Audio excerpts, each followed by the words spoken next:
justice and environmental affairs. And I agree with Julieta about the importance of creating mechanisms, national mechanisms for an international mechanism. And we have seen that with these national mechanisms of prevention of torture, which guarantee these protocol against torture and other types of treatment. So I think that is fundamental. Given the promotion and education mandate that INDH of the Americas have, they can create very positive synergies in order to promote knowledge and understanding of the Escazú Agreement and to generate dialogue spaces, exchange with congresses, with government instances, with civil society, academy, with the academia, people working on the defense of the environment, and for other states that have yet to ratify the agreement can be aware of the importance of this and to generate the conditions and capabilities to work on that implementation. And also to comply with the content of it. INDH can collaborate with those states that are yet to ratify in order to elevate the capabilities that would allow to give a proper compliance. And I agree with Julieta that the states tend to ratify or to sign international instruments and later they don't generate the appropriate conditions for its compliance. And what they do is that they add observations and recommendations from international organizations. So I believe that INDH can help with a very important space. Other idea that I would like to convey is that INDH of the Americas can be strong promoters of this signing of the agreement by using all their attributions and capabilities given by the local authorities. For example, INDH can issue several recommendations to authorities when it comes to environment. And among these, they can incorporate or to suggest to ratify and to sign this agreement, as well as to request the specific compliance of some of the articles from the Escazú Agreement. I would also like to highlight that is a very important point for this committee that is helping with the implementation of the agreement to have a mandate to promote the application and also to support the parties in the implementation. I think that is one of the most important challenges that we have. And for this to happen in parties between the members of the public, and in these spaces, INDHs can promote and provide information that is valuable for decision making. And for that, I believe that is very important to have the participation of these instances because they can provide context, statistics, the number of cases that they have been working on when it comes to environment, the compliance and follow-up to those suggestions, and also in the case of a specific follow-up to threats, attacks to people that work on defending the environment. Consuelo, I'm sorry. You went over your 5 minutes. So now if you want to finish. Okay, yes, I have some other elements, but I think it is very important that INDH can provide with alternate reports and share them with the committee and to provide weighted visions about the compliance of the agreement. Also, they can issue different legal aspects that can be used to defend those working on protecting the environment. If you have any questions, we can talk about that later. Thank you, Consuelo. We probably are going to have a second round. We are going to check how the time is going and if we have any questions from the public. Thank you for that perspective. of the autonomous bodies of human rights, we believe it is very important to know and to take advantage of that institutionality that has been created and that we hope will be helpful to comply with the issues related to access to environmental issues. And now I would like to introduce Manette, who is going to talk about from the experience that they have as the founder of an organization from the Caribbean that is working on issues related to the Escazú Agreement and treaty compliance bodies. The floor is yours. Okay, thank you so much for the introduction and invitation to participate.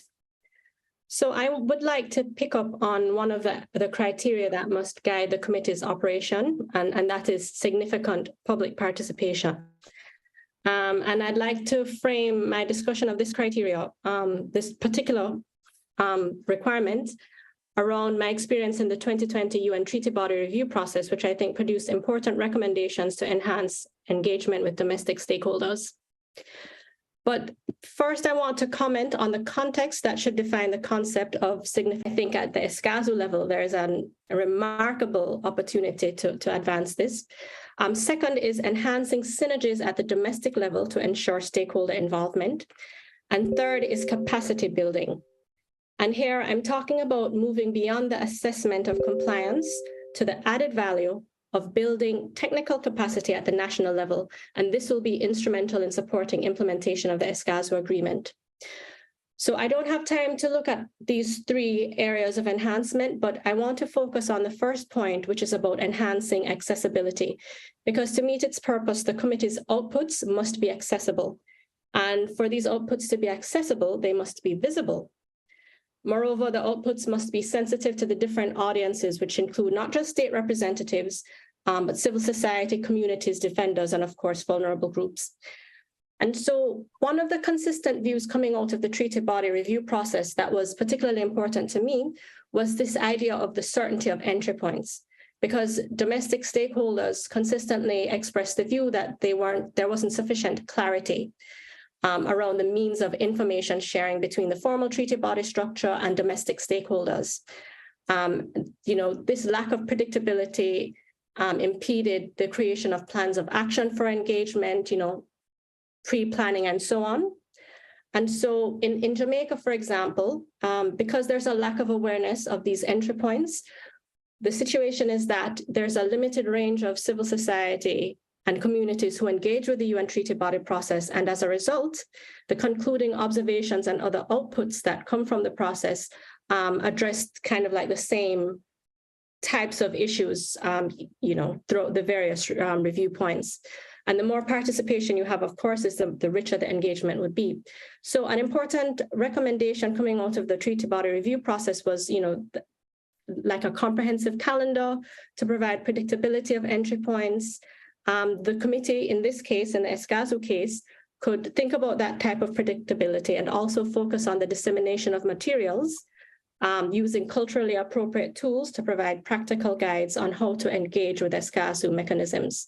And at the UN level, these guides have been critical for me and for other stakeholders in participating.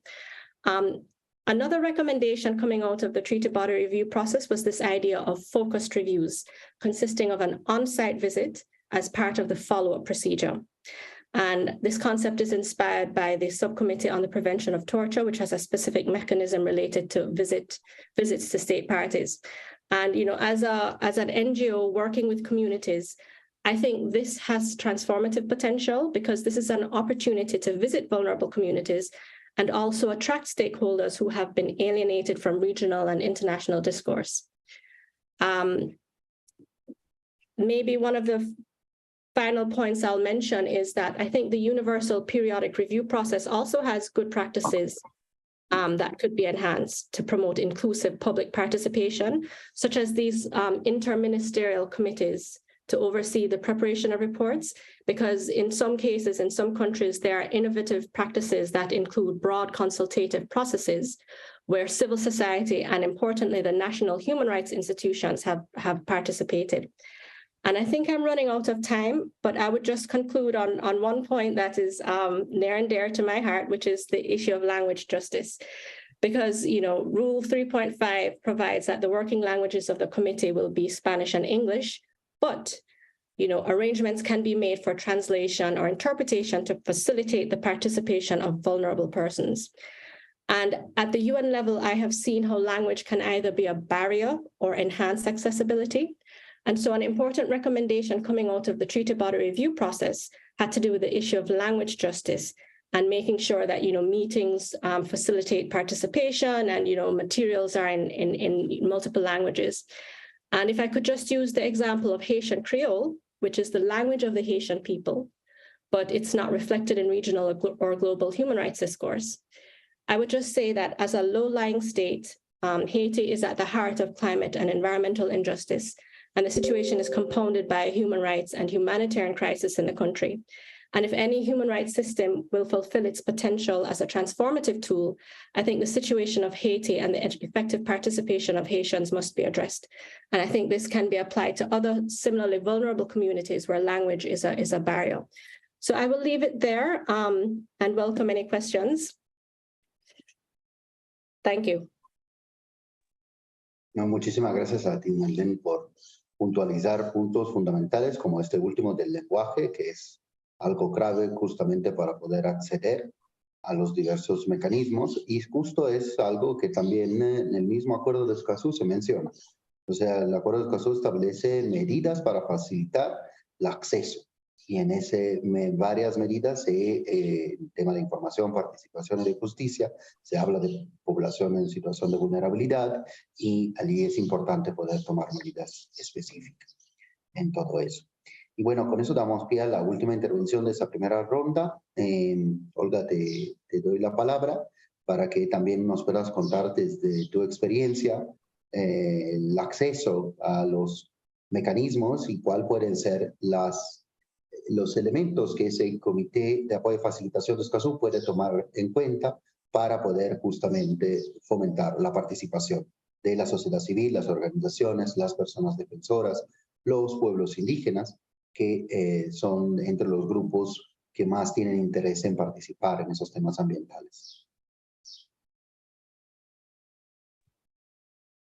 Sí, gracias, Andrea. Gracias por la invitación. Bueno, pues a mí me gustaría, justo como lo has mencionado bien, as you have said, to talk from the point of view of the civil society. And in this case, I've had the opportunity to participate in different treaty organisms, and all of them diverse. But this presentation will be divided into three parts. The first one, the process of when we go on site, when we are in the country, and we are working on creating reports by the civil society, but also sometimes the opportunities that the states give for the civil society to participate in the formulation of these reports. Generally, from the committees and the instruments per se, they talk that this could be a state report linked, as previously said, a mixed report where the civil society is going to actively participate in creating those government reports. However, this does not happen. So we have two reports. So the civil society, or what they have done, is that generally we are supported by institutions or global organizations that have a closeness. They go hand in hand with the members of the committee and the experts of the committee. That makes it easier to know about the calendars that we have for the different procedures. So in this case, these organizations makes easier to have this connection or this bridge that we could have directly with the committee in order to reach to the presentation of the report. And one of the important things is that generally from the civil society and the state, we see that when both are presenting their reports, it seems that this is a moment where we are one against the other, and that is not the case. We should be seeing this as a constructive movement where we know that there are several weaknesses from the state because they cannot know everything, and we can contribute with the information from the foundations of what we can add. Unfortunately, we need to reach these treaty bodies in order to reach one another. And another important part of these processes, we have the questioning list, and this list is very important because there are things that cannot be put as in the report. And when you participate, you are going to guide the experts, the independent experts of the committees, to the direction where the biggest concerns are, coming, of course, from the civil society.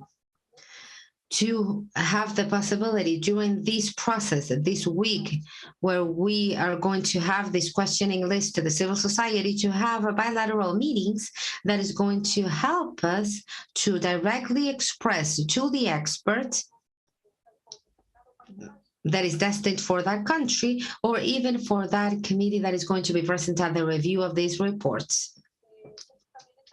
And those bilateral meetings are very important as well as the questioning list are, because we can break down these conflicts that generally we can obtain from not being able to write everything in the report. The day when we need to present the report, where the state is presented before the committee and where the organizations from the civil society participate as well, there is a very important moment when the committees generally carry out meetings with focal groups. So they sit down with the civil society and we talk in a very friendly dialogue about the concerns that we feel are incomplete from the questioning list that is provided by the state and that we needed to reinforce when this is in the presentation. There is also a moment, and I was present in that time, in the Children's Committee, and there we had a committee that is sat down, but also talks to members of the government, and we can reach agreement in that moment. Of course, these are informal agreements because they are not part of the presentation, but they can be of help as elements when we talk about this presentation. The same expert is going to make the questions to the state, and they will know that that commitment has been made with the civil society.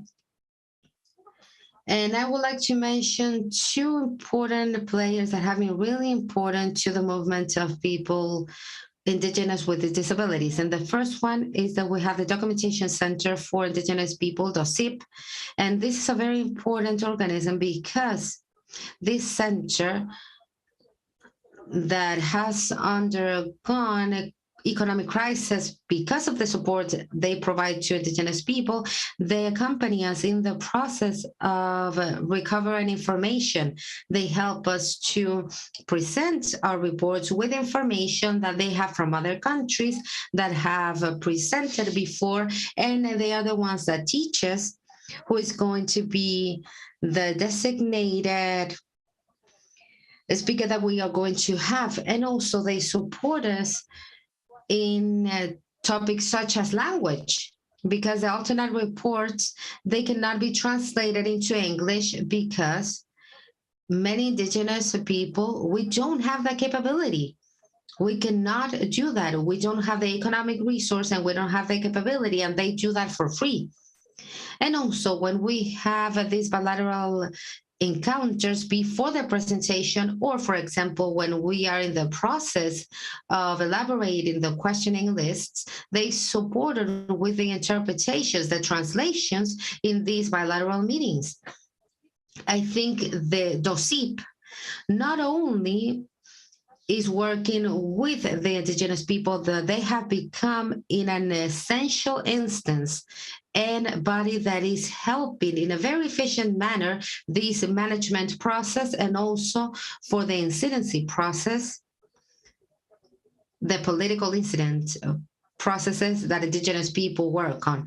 And regardless of this, they talk about different cases, and as Geneva, where topics are talked about, those that impact us directly.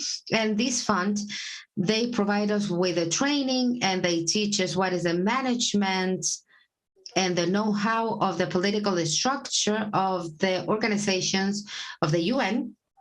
They also pay for housing, and they help us with transport and food that we may require. So I think that these two actors should remain in this process, and they should be of participation, as has been said by the previous panel member. They should be inclusive because, and I would like to mention this once again, they have been key players in the movement of indigenous people with disability due to the weak of this, and also for everything that I have mentioned. Thank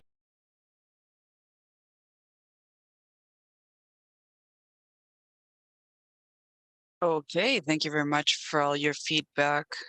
Very precise, and those matters that not necessarily do we see when we think about those mechanisms, but for example, the food that we need and the different demands. And I believe that all those aspects are very necessary to consider. I wanted to comment that we still have half an hour more. In case you want to have a second intervention meeting, we also have 3 questions that are coming directly from our public or audience today, which I'll put here in the chat box. And I will read this for you to start responding. If you want this in order, we'll start with Javier. And then we'll continue just like we've done with the interventions. The questions made are: the committee, the representatives of the public, should they be central voices in the next conference of the parties or not? The second one is: how can we make sure, what does it mean, the significant participation of the most vulnerable inhabitants beyond the information channels? Number 3, what's the suggestions that we can provide the committee with to provide the knowledge of cases, individual cases in their work area of expertise? So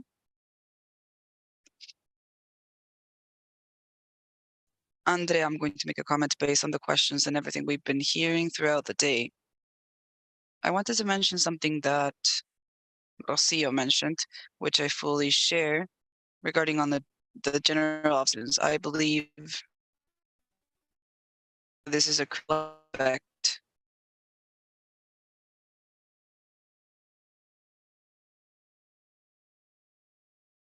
General observation can contribute to observations or specific topics that we see more than indirect ones. And I believe this space that we're generating with the creation of the committee will greatly benefit the countries that have obligations with this agreement. And I fully share what Rocio mentioned, because I believe that the universal system does not have a committee that makes specific observations on the environmental topic. And I believe that that's a new virtue that the Escazú agreement has. The first environmental agreement. That is why the general observations that can exit this committee are truly a novelty. I don't think it hasn't been done in other committees, like Rocio mentioned, but it does give you the possibility for the committee to be the one that contributes, right?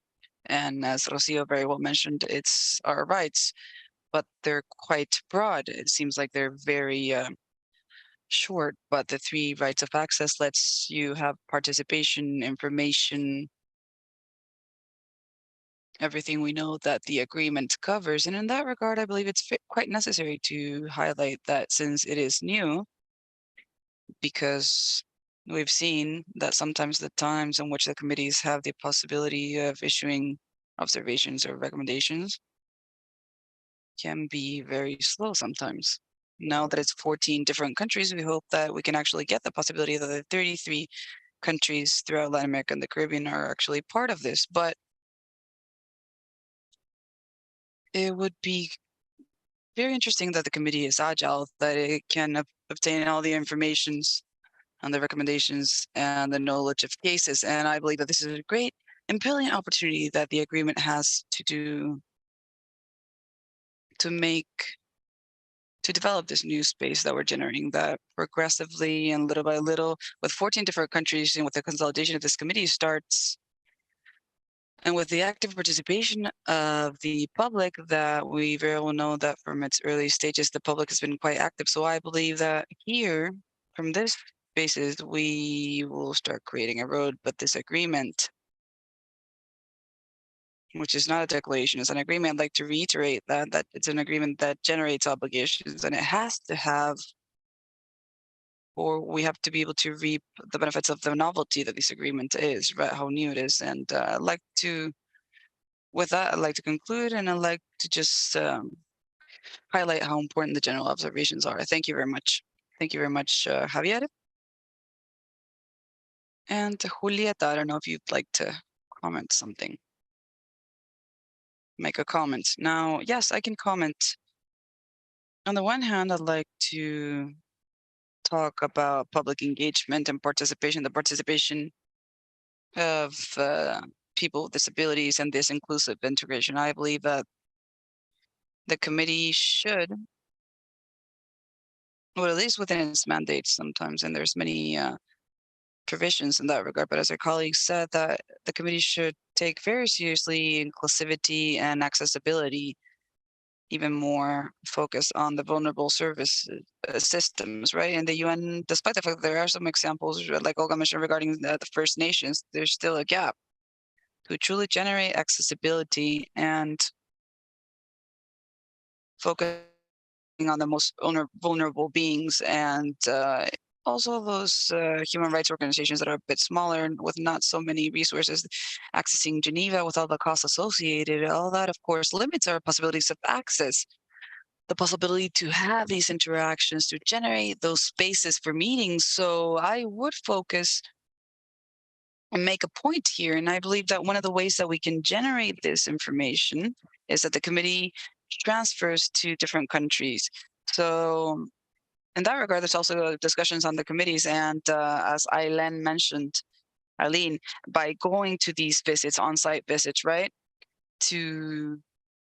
it's transforming power regarding authorities and the engagement with public authorities to generate those spaces for dialogue and to have more specific follow-up, but also to know as a first round the situations of violations to rights.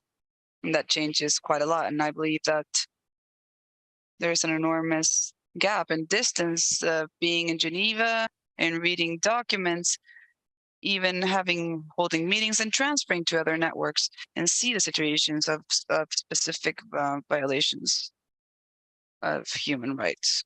And I think that's where the human rights protection system can operate the best. As I mentioned, we need to focus on this for the new committee, and I believe it's critical. The fact that committees beyond the visits and the follow-up, it's important for them to create different succession plans in different countries, that the sessions are in different countries, and that gives you the opportunity to get to know the specific situation of that country, to link with the victims of human rights victims. So in that regard, we must also think that this agreement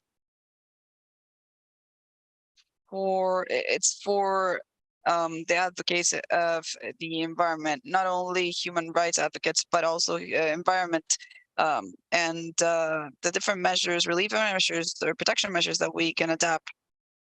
They also have another committee, but this committee is unique and it is specific. So possibility of transferring and moving, going on site could have many positive implications, right? And consequences on the protection of the environment advocates. So in that regard, I would like to call everyone and I do believe it's very important for us to have the possibility of it, for the committees to have the possibility to be present on site, just to move and to go on site.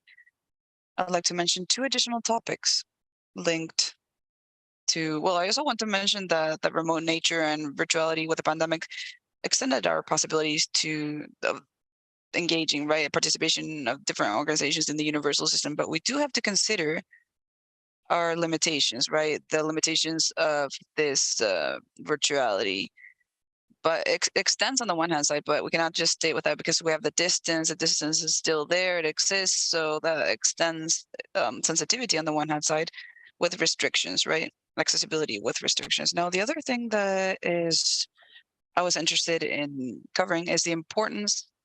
It's how important it is for the committee to create synergies with other committees. And both Felipe and Rocio talked about the importance of the generation of general observations, these normative, interpretative developments in the agreement. But I also believe it's important in this aspect of regulatory development in general, and it's all in all of its functions, that this committee considers all the developments that already exist and are created by other committees, because despite the fact that it's true that this agreement, it's normative and interpretative development. Sorry, the audio was breaking in. And I'd like to mention that the Committee for the Child and the Cultural Committee, they're also creating general observations on the environment and climate change and sustainable development. So these developments, I believe, will be important for this new committee to consider, for its own development, the new committee. But I do believe it's important to have these synergies there in articulation between different international and regional protection systems. The Inter-American Court on Human Rights a couple of days ago accepted the request of the consultative opinion on climate change on behalf of the states of Chile and Colombia. And this, of course, will be a normative and regulatory development that will be greatly important for the region that this committee will also have to consider. And the other topic, which I believe is important, worth noting, is that the universal system is currently discussing, as Eileen mentioned, I don't know if I'm pronouncing her name correctly or not, but it is discussing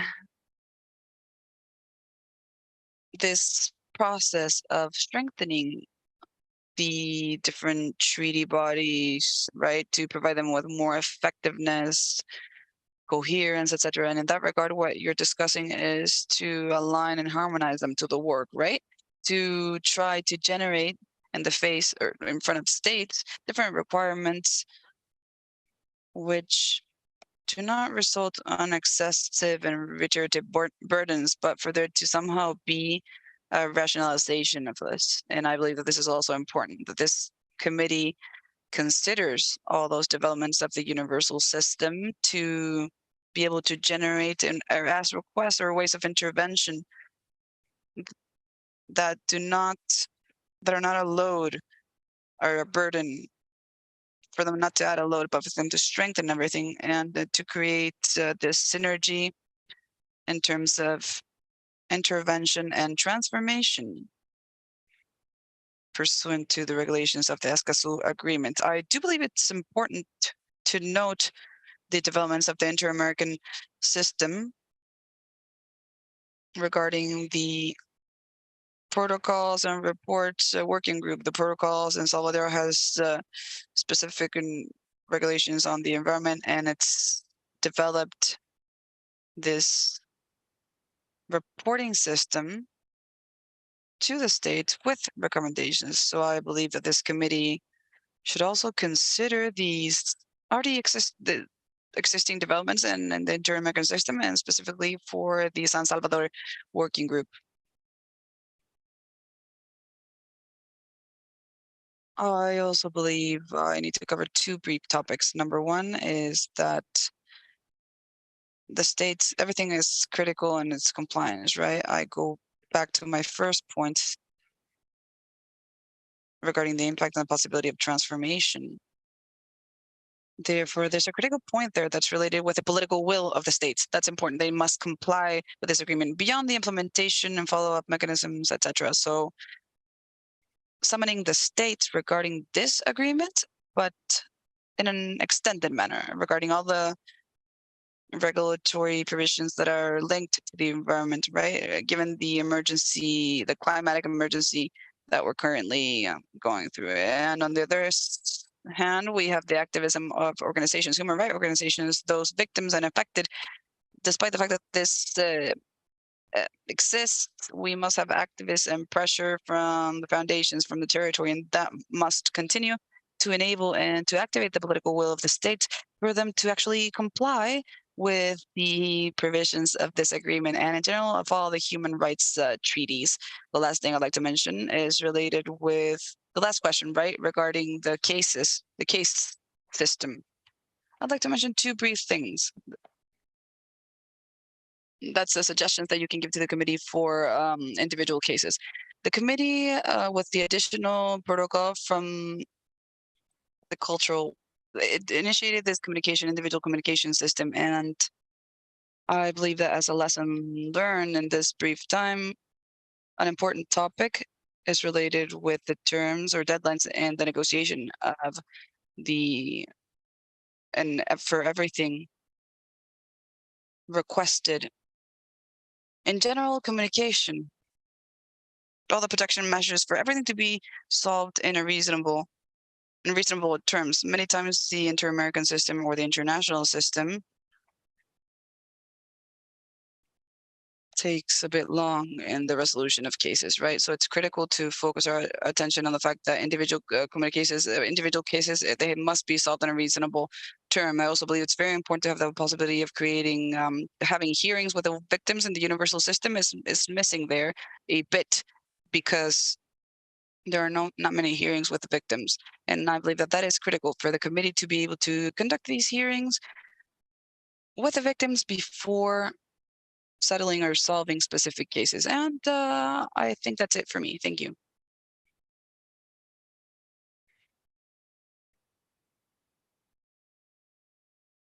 Yes, thank you. The truth is that the quantity of elements that we must consider here is very important. Well, the elements we must consider are important. That's what we wanted to disseminate from this office, right? Or High Commission. It's how everything has their regulations, their practices. And it's very important to know about all this to continue and go forward with the implementation and the rules of the committee. There's a new question just arrived. Rocia Consuelo, maybe Consuelo might be interested in this. The question is, how will you support on the human rights organizations? How will you support them for them to assume in their new roles? That's a fourth question. Rocio, I don't know if you'd like to comment on this. Yes, thank you very much.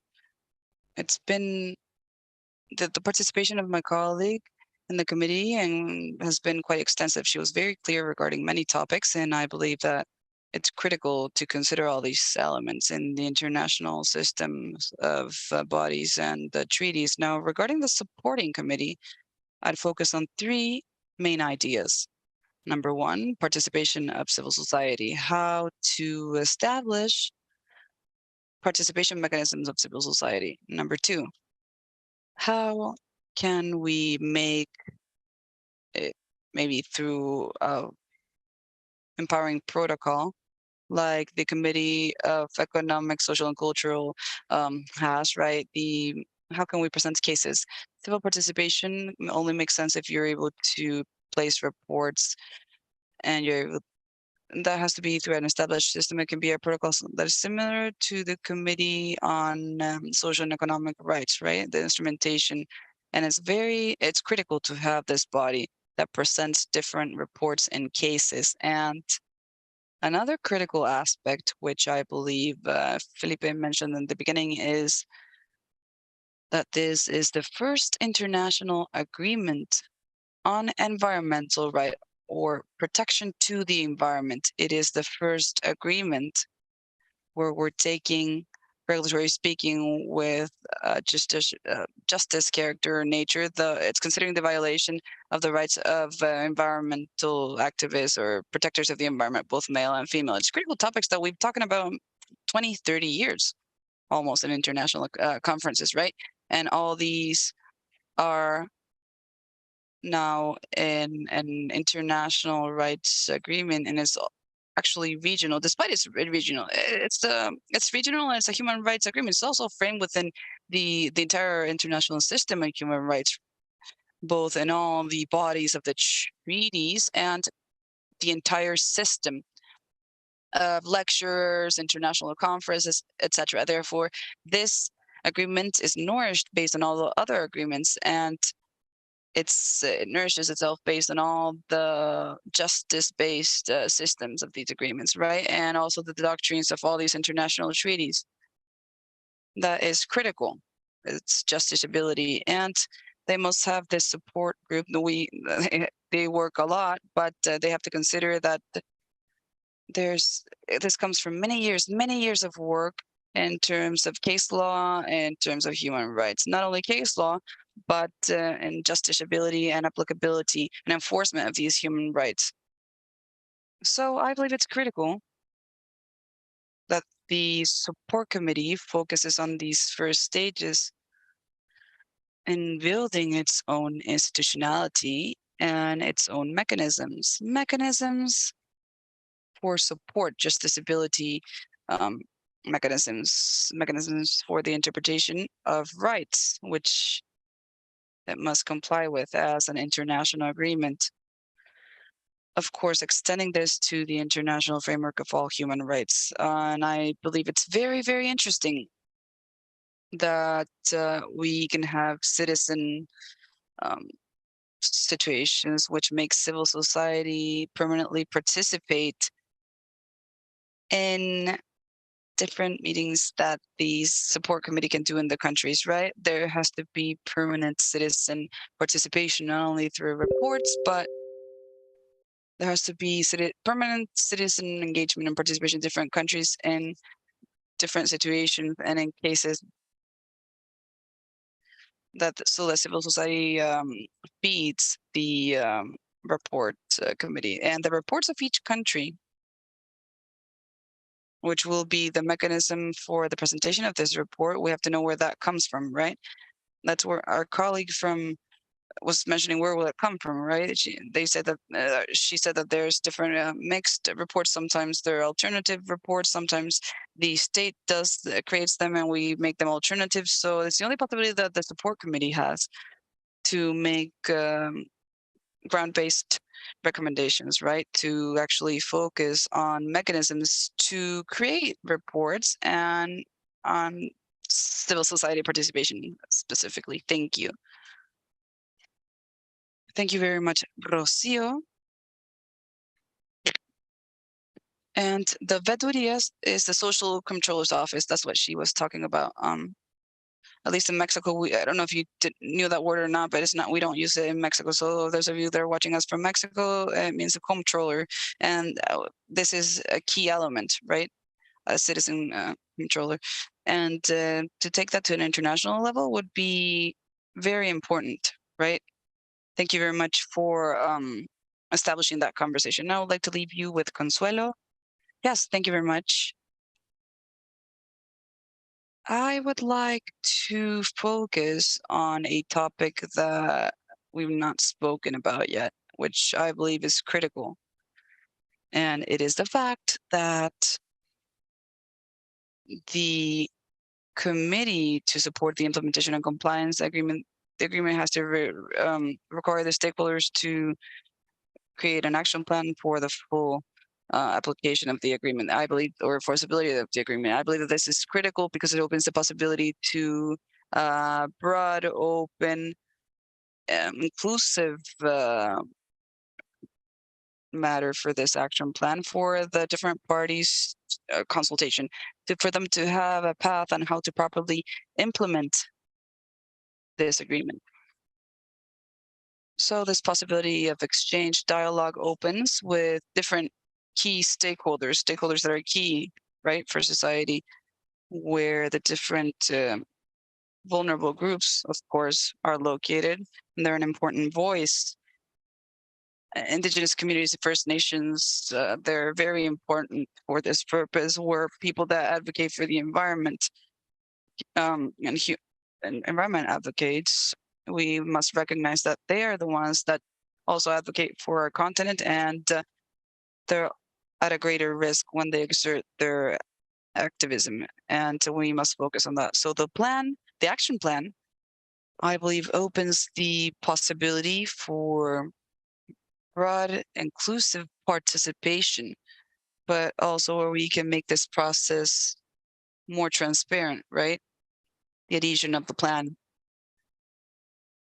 Briefly, because Julieta mentioned this adequately, but I do believe it's good to change the logic of this committee, and that the sessions that we hold can be conducted in different countries. We have the possibility to replicate in all the human rights commissions and all good parts it has. It's great for us to be in situ, not only in the countries, but in different countries, but in these hearings and these spaces for collaboration and hearing the different stakeholders. And I'd like to highlight what Rocio mentioned, the care for cases and the importance that these can be cared for with due care. And I'd like to return to your question.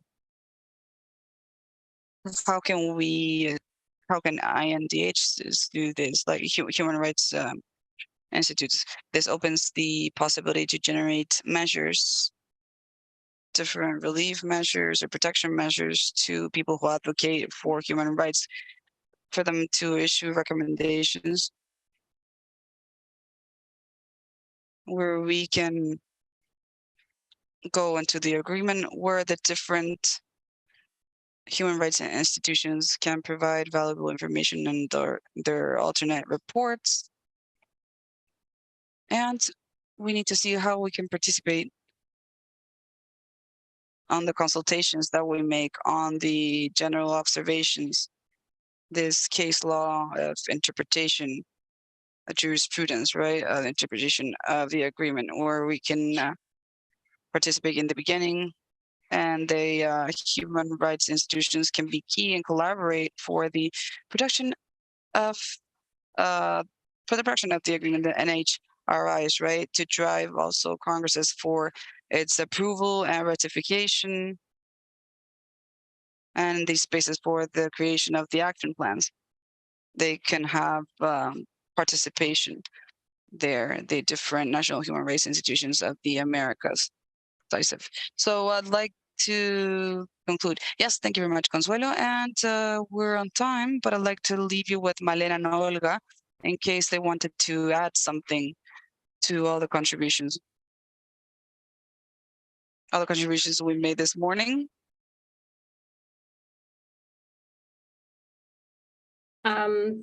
Thank you so much. I'll just briefly say, to pick up on something that was said about the synergies between the different mechanisms, because what we now have is a multiplicity of mechanisms and entry points for rights holders and defenders to try to promote their rights and highlight the situations in their countries.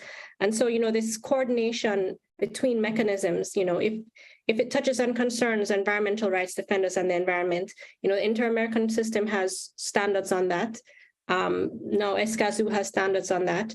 How can, an important question is how to coordinate between these mechanisms so that there is certainty in entry points for rights holders.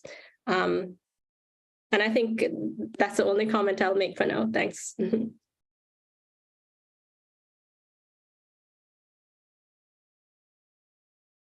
And in the case of Olga Montúfar, I believe that it's very important to continue with this part of what is presented to several committees could be public or private. In terms of the specific situation of the defenders of the environment, if they are private, only the committee will mention that there is a report, but this is not published. And also to remember that in the observations that the CEDAW will have, we have a final observations that are of the immediate attention. That could be something that we can recover, and that in some sense could provide a breathing to what the indigenous people are working on in order to have this reserve. And finally, I believe that it will be very important to review the mandates of the special speakers, because they can bring some cases of immediate attention. They can make observations to the countries. And in the case of the expert mechanism, they are the ones that as part of their mandate, they can go to visit countries and quote unquote, this will be a technical assistance, and this could be helpful. So civil society will have this relationship on site. Thank you.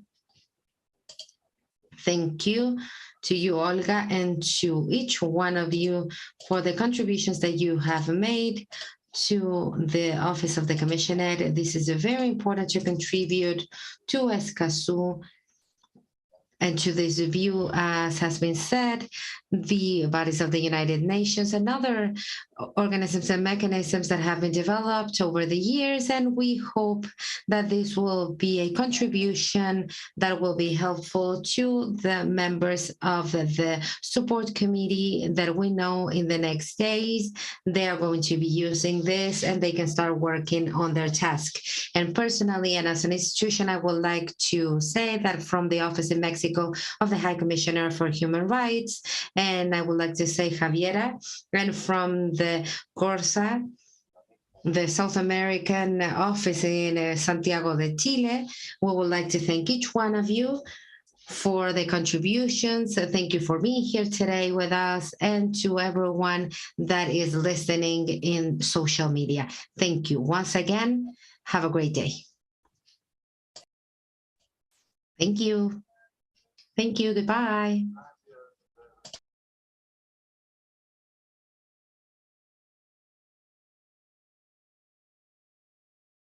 Thank you, everyone.